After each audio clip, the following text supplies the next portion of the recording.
광야에 임한 은혜와 축복, 이런 은혜로 말씀으로 은혜를 나누기 원합니다.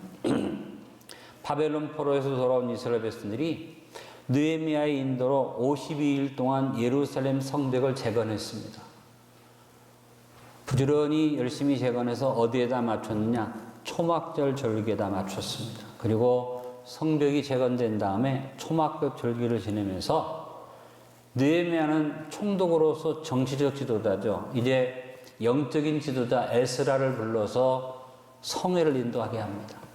7일 동안 초막절을 지키고 마지막 8일째 성일에 또 말씀을 선포하는데, 이 에스라가 특별한 어떤 말씀을 전하지 않고 말씀을 그대로 낭독을 합니다. 느헤미야 8장 18절에 그 내용이 나옵니다. 에스라는 첫날부터 끝날까지 날마다 하나님의 율법책을 낭독하고 무리가 이래 동안 절기를 지키고 8째 날에 규례를 따라 성회를 열었느니라.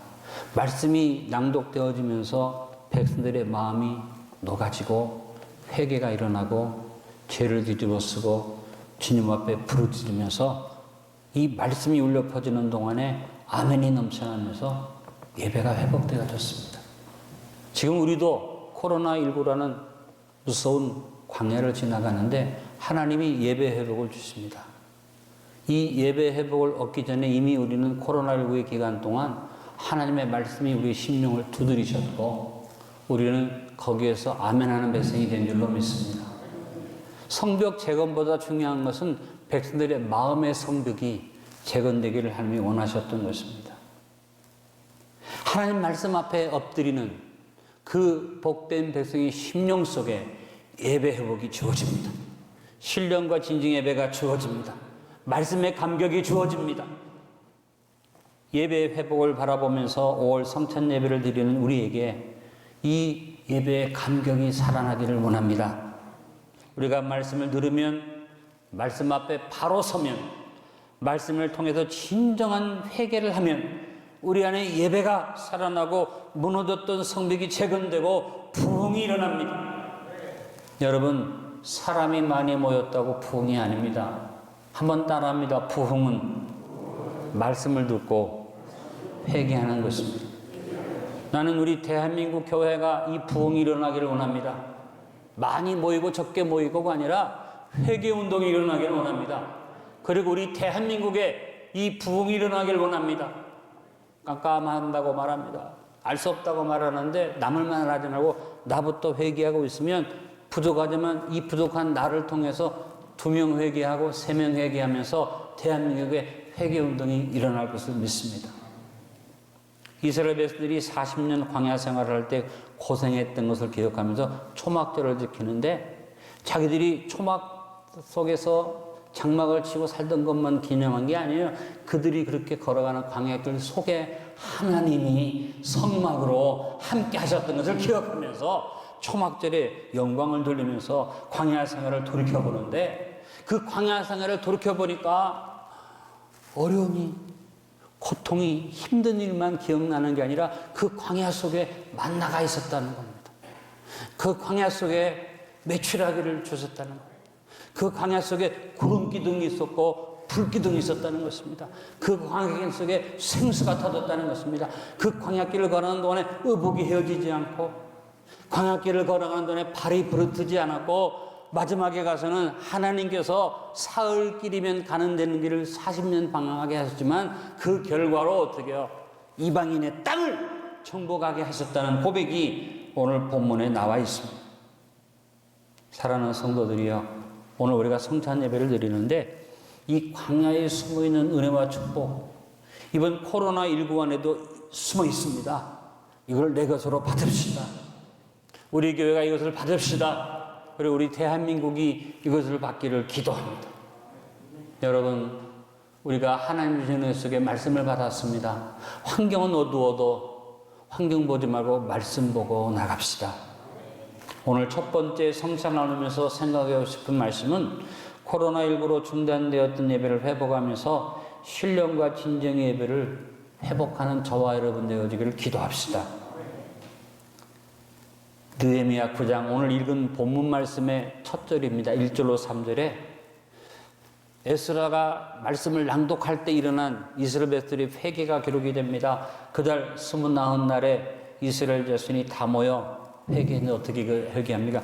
금식하며 굵은 배옷 입고 티끌을 무릅쓰고 회개했고, 그 다음에 결단이 나옵니다. 2절에 이방 사람들과 절교했고, 그 다음에 회개하는데 그냥 회개하지 않고 서서 자기의 죄만 회개하지 않고 조상들의 허물을 잡아가며, 이날에 낮 4분의 1은 그 자리에 서서 그들의 하나님 여호와의 율법책을 낭독하고 낮 4분의 1은 죄를 잡아가며 그들의 하나님 여호와께 경배했다. 진정한 회개운동이 일어나는 것을 봅니다. 여러분, 우리가 이 운동이 우리 가운데 일어날 수 있기를 기도합시다. 하나님은 코로나19를 통해서 예배가 중단되는 아픔을 겪게 하셨는데 이유가 있는 것 같아요. 예배를 제대로 못 드리면서 저도 많이 생각했는데 하나님이 원하시는 예배를 우리가 회복해야겠구나. 예배가 이렇게 중요한 것인 것을 다시 한번 깨달으면서 생각합니다. 교회 안에도 우상이 있고 교인, 성도들 각기 개인 안에 우상이 있고 말씀을 전한다고 하는 주의 종의 마음속에도 우상이 있는데 이 우상을 제거해야만 우리가 하나님의 은혜 속에 설 수 있거나. 여러분, 제가 여러분을 공격하려고 하는 얘기가 아니라 여러분이 얼마나 세상적으로 사는지 한번 같이 살펴보시렵니까? 일주일 동안 우리가 세상에서 삽니다. 한 번 주일날 나와서 예배 드리는데 그 예배의 축복을 모르고 살았습니다. 그런데 예배가 딱 중단되니까 여러분 예배가 얼마나 중요했던가를 알게 되시죠? 근데 그 중요한 예배를 놓고 우리가 어떻게 예배 드렸습니까? 2시간도 못 돼. 1시간 반도 안 돼. 1시간 10분 조금 넘을까 말까 하는 그 예배 드리면서 조금만 늦으면 난리가 납니다. 국수 먹는 거 중요하죠. 근데 국수 좀 못 먹으면 어때? 제가 예배를 좀 늦게 마치면요, 국수 못 먹는다가 아우성입니다. 국수 못 먹으면 죽어요? 물론 수고하고 애쓴 분들이 준비해놨는데 안 먹고 가면 속상하겠죠. 그러나 말씀을 통해 받는 은혜보다 커요. 찬송 2-3곡만 더 부르면 짜증나기 시작하고 합심기도 좀 1-2번 더 하면은 목사가 왜 저렇게 나이가 들더니 주책 부리고 있어? 라고 얘기해요. 제가 여러분을 향해서 뜨거운 마음으로 말씀을 전하는 건 기억하지 않고 국수 못 먹은 것 가지고 저를 원망의 눈으로 쳐다봅니다. 그랬던 분들이 있으면 회개하시고 그런 일이 전혀 없으리라고 생각합니다만 예를 들어 말하면 그렇다는 얘기입니다. 여러분, 우리 아이들을 봅시다. 오늘 어린이 주일인데 아이들이 예배를 못 드립니다. 우리 아이들이 일주일 내내 학교에 가서 교육받습니다. 받는 교육이 뭡니까? 위험한 일들을 많이 당합니다. 심지어는 이제는 성문화에 대한 성교육이 위기에 처해 있는 상황 속에서 우리 자식들이 학교에서 뭘 배우는지 불안합니다. 그리고 아이들이 그 공부와 함께 얻어오는 게 뭡니까? 게임, 인터넷. 이 세상이 얼마나 더러운지 음란물이 난무를 하는데 그 음란물이 아무 장비 없이 우리 어린 자녀들에게 그대로 전달되고 있는데 부모들은 위기를 못 느낍니다. 지금 아이들이 예배를 못 드려요. 우리 부모님들 한번 생각해 보셨습니까? 아이들이 예배 드리고 수 있었을 때 부모로서 주일학교 예배 한번 가보셨어요? 나의 아이를 가르치는 주일학교 선생님이 누군가 알고 계셨어요? 한 번쯤은 가서 그 선생님 손 붙잡고 고맙다고 인사해 보셨어요? 이거 제 얘기예요, 제 얘기. 제가 이번 코로나19를 돌아보면서 제 가정을 돌아보니까 우리 윤호나 윤미를 가르쳤던 선생님을 내가 모르겠더라고. 누구인지 기억이 안 나더라고. 이게 아버지의 마음이에요. 여러분, 우리가 예배 회복하는데 우리 예배 회복하는 것보다 무서운 거는 우리 자녀들이 예배 회복을 해야 하는데 우리 자녀들의 예배 회복이 제대로 될 수 있는가? 내가 좀 예배 못 드리는 것은 안타까운데 내 새끼가 하나님 앞에 예배 제대로 드리지 못하는 것에 대해서는 무감각한 우리가 좀 회개하고 이번 코로나19를 그냥 지나가지 말자는 겁니다. 오늘 느헤미야 9장 1절에 보니까 그들이 회개만 한 게 아니라 이방인과 절교했다. 그들이 이방인과 섞어서 혼인했던 그것을 회개하고 교제했던 걸 회개했다 그러는데 영적인 혼음을 회개했다는 것과 같죠. 오늘 한국 교회의 문제가 뭡니까? 우리 교회도 문제점이 있죠. 인본주의가 교회에 들어오고 종교다원주의가 공공연하게 교회 안에서 얘기되어야 되는데 그 얘기되는 교회가 이단교회가 아니에요. 대한민국의 정통교회, 정통교단의 중심되는 교회에서 뻗어시 종교다원주의가 얘기되고 있고 기독교 단체에 대표되는 사람이 대한민국을 대표하는 기독교 단체에 대표되는 사람이 차별금지법을 제정해야 된다고 얘기해도 아무도 말하지 않습니다. 동성애와 동성혼을 지지하는 세력이 오히려 힘을 얻어가고 대한민국에 그래도 보수의 중심이 되고 성령 충만한 목회자가 교회 안에서 뭐라고 설교하느냐? 동성애를 하는 사람, 동성혼을 좋다는 사람 그냥 좋아하는 사람들이 하게 해줘. 우리만 안 하면 되는 거야. 이런 말을 해도 거기에 대해서 아무도 반응을 하지 않습니다. 제가 어떤 분을 공격하자는 얘기가 아니라 안타까워하는 얘기입니다. 다시 돌아갑니다. 남을 말할 필요 없죠. 제가 그런 목회자를 말하지 말고 내가 회개해야겠죠. 제가 하나님 앞에 서 있지 못한 것은. 여러분, 이스라엘 백성들이 하나님 앞에 회개했는데 이방하고 절교했어요. 이번 코로나19를 통해서 끊으세요. 세상 것 끊으세요. 세상 이론을 끊으세요. 세상 풍조를 따라가지 마세요. 결단해야지 됩니다. 이스라엘 백성들이 회개하는데 그냥 회개 안 했습니다. 선체로 회개했다고 그랬습니다. 말씀을 낭독하면 선체로 조상들의 죄, 우상숭배의 죄, 자기들의 죄만이 아니라 조상들의 죄. 여러분, 우리가 회개하는데 우상숭배 우리하고 상관없습니까? 교회 안에 우상숭배 있죠. 내 안에 우상숭배 있습니다. 목회자 안에도 있습니다. 에스라가 낭독하는 말씀을 들을 때 특별한 얘기가 아닙니다. 백성들이 회개했죠. 똑같은 말씀을 들었는데 어제 들을 때 다르고 오늘 들을 때가 다른 거. 이게 하나님 말씀이에요. 어제 깨닫지 못한 것은 오늘 깨달을 수 있는데 이것이 바로 말씀의 묵상이에요. 늘 보던 말씀, 읽던 말씀인데 어떤 날에는 그 말씀이 비수가 되고 어떤 날에는 그 말씀이 폭포수가 되고 어떤 날에는 그 말씀이 내 심령의 강물을 흐르게 하는 역사가 일어납니다. 이 역사가 이번 코로나19를 통해 여러분에게 일어나기를 간절히 바랍니다. 저는 목회자니까 같은 본문을 가지고 여러 번 설교할 때도 있고 솔직히 말해서 설교 준비 제대로 못해도 본문 그냥 적당히 펴서 말씀을 전하면 1시간 정도는 얼마든지 얘기할 수 있어요. 이제는 제 목회 경력이 몇 년입니까? 설교를 얼마나 했습니까? 그렇죠? 그리고 생각해 보면 내가 하나님 앞에 코로나19를 지나가면서 이 말씀을 준비하면서 또 예배를 준비하면 느끼는 건 뭐냐면 내가 인도하는 예배가 죽은 예배가 아니었나? 내 설교가 그냥 형식적이지 아니었나? 내가 하나님 앞에 정말 살아있는 목회자였는가? 이런 것 돌아보게 됩니다. 하나님 말씀은 놀라운 게 뭐냐? 같은 본문을 가지고 여러 번 설교했는데도 말씀을 준비하다 보면 듣는 여러분은 모르겠습니다만 제 자신은 이 말씀 속에 이런 의미가 있었나? 하나님 말씀 속에 이런 말씀을 주시는가? 이것을 깊이 깨달을 때가 있는데 이 깨달음이 오히려 코로나19를 통해서 더 많아졌어요. 답답한 가운데 있는데 오히려 마음의 생수는 더 터지는 것을 느꼈습니다. 여러분, 우리가 잘 알고 익숙한 말씀 구절 속에 진리가 보물처럼 함축되어져 있고 잘 부르는 잘하는 찬송 속에 생수의 강이 흐르고 있습니다. 여러분, 우리가 주님 앞에 회복해야지 됩니다. 예배 회복해야지 되고 아까도 말씀드렸어요. 내 자녀 예배 회복이 이루어져야지.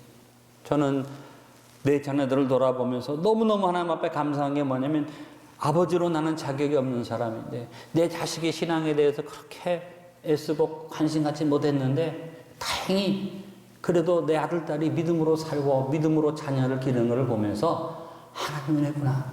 하나님의 은혜구나. 여러분, 우리 안디옥 자녀들에게 하나님의 은혜가 임하기를 기도합니다. 너무 세상이 험해요. 너무 세상이 어렵습니다. 우리 자녀들 안에 믿음의 회복이 있어야지 됩니다. 이번 코로나19를 지나가면서 우리 기도해야겠지 않겠습니까? 오늘 성찬을 나누는 저와 여러분에게 믿음의 회복이 있기를 바랍니다. 예배의 회복이 있기를 바랍니다.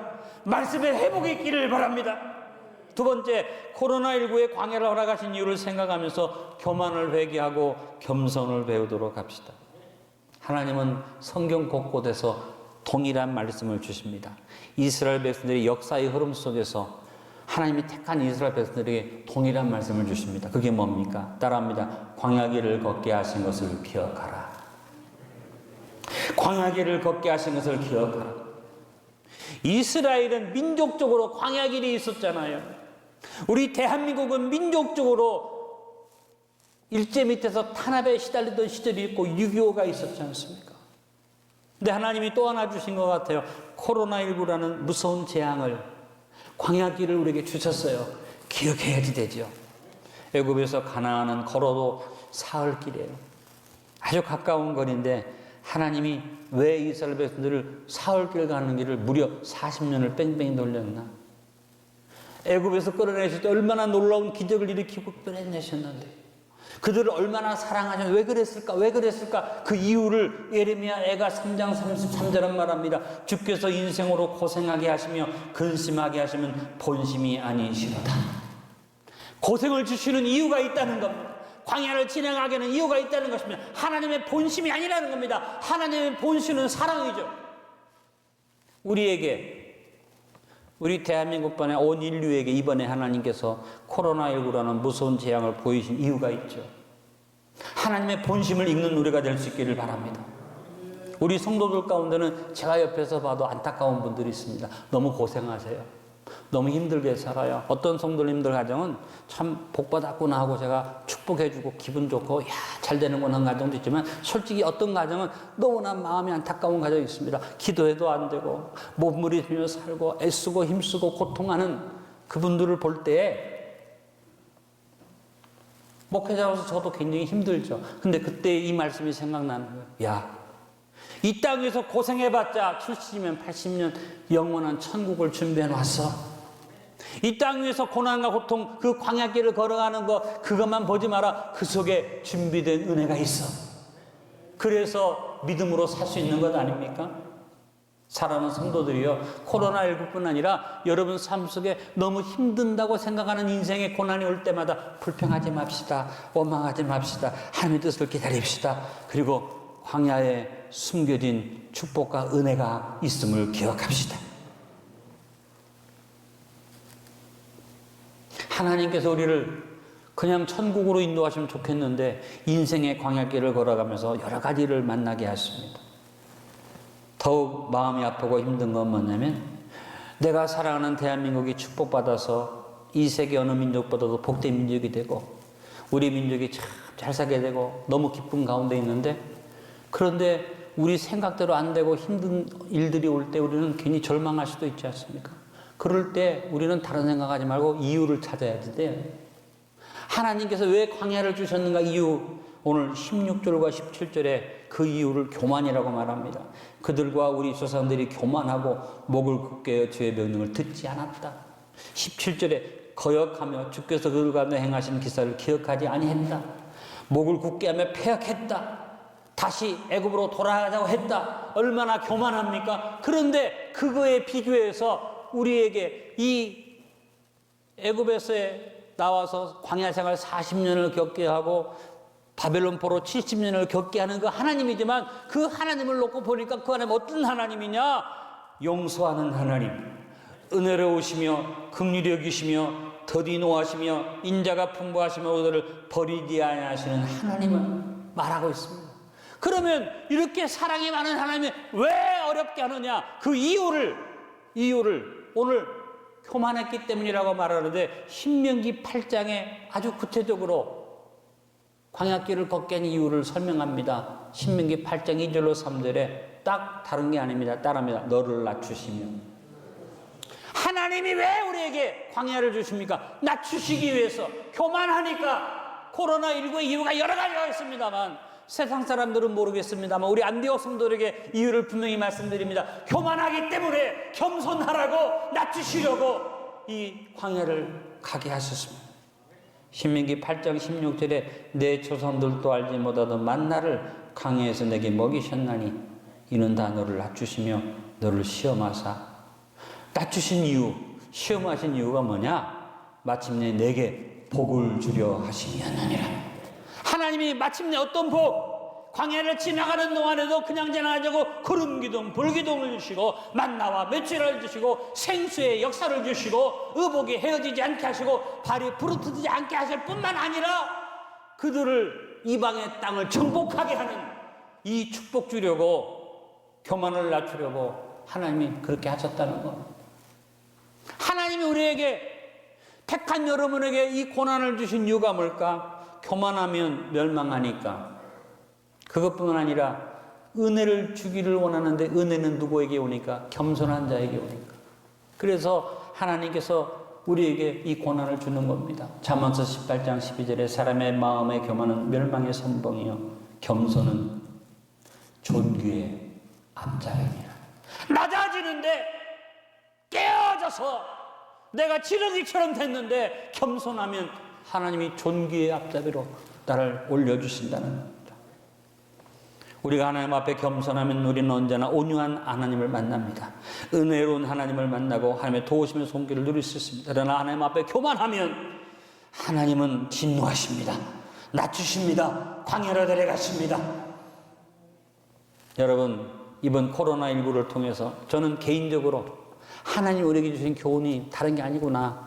우리 보고 교만하지 말라고 말씀하시는 거예요. 세계적으로 물질 문명이 얼마나 발달했습니까?